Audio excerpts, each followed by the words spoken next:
తెలుసుకొని మన ద్వారా మరింత మందికి తెలియజేసే బాధ్యత ఎందుకు ఇవాళ భారతీయ జనతా పార్టీ తీసుకుంది అన్నది ఒక కారణం చెప్తాం.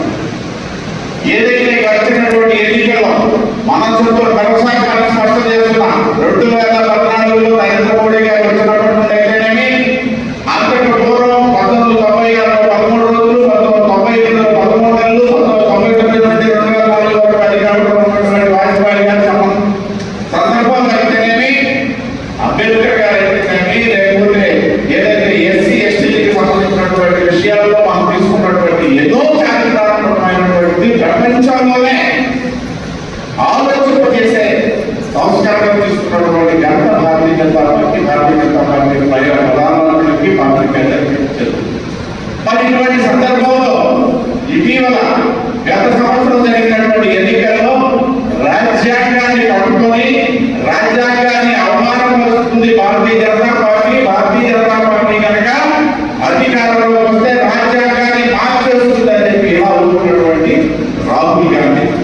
అసలు రాజ్యాంగం అంటే, రాజ్యాంగాన్ని గౌరవించేది ఎవరు అంటే మన భారతీయ జనతా పార్టీ పెద్దలు. భగవద్గీతతో సమానంగా దాన్ని పూజించి ఎలా చేసుకోవడం కాదు, భగవద్గీతతో సమానంగా పూజించే పార్టీ ఏదైనా ఉందంటే అది భారతీయ జనతా పార్టీ. రాజ్యాంగం పట్టుకున్నటువంటి నిబంధన అది, మాకు రాజ్యాంగం పట్టుకున్నటువంటి నిబంధన ఇది అని చెప్పడానికి వాళ్ళ ఈ కార్యక్రమాలను చేపట్టి వాళ్ళు మనం నిలబడే కాదు, విజ్ఞమైనటువంటి కొంతమందిని ఆహ్వానించాం.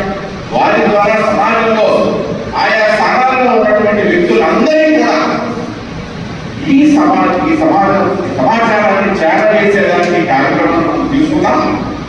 దీనికి సంబంధించినటువంటి అన్ని అంశాలు మనకి విపులంగా వచ్చాయి కాబట్టి నేను మళ్ళీ చరిత్ర త్యాగం చేయదలుచుకోలేదు. మీ అందరికీ కూడా శ్రద్ధగా విన్నందుకు మీ అందరికీ కూడా పేరు పేరున మరొకసారి భారతీయ జనతా పార్టీ ఆంధ్రప్రదేశ్ విజయనగరం జిల్లా శాఖ తరఫున శుభాకాంక్షలు, అభినందనలు, ధన్యవాదాలు తెలియజేస్తున్నాను. జై భారత్.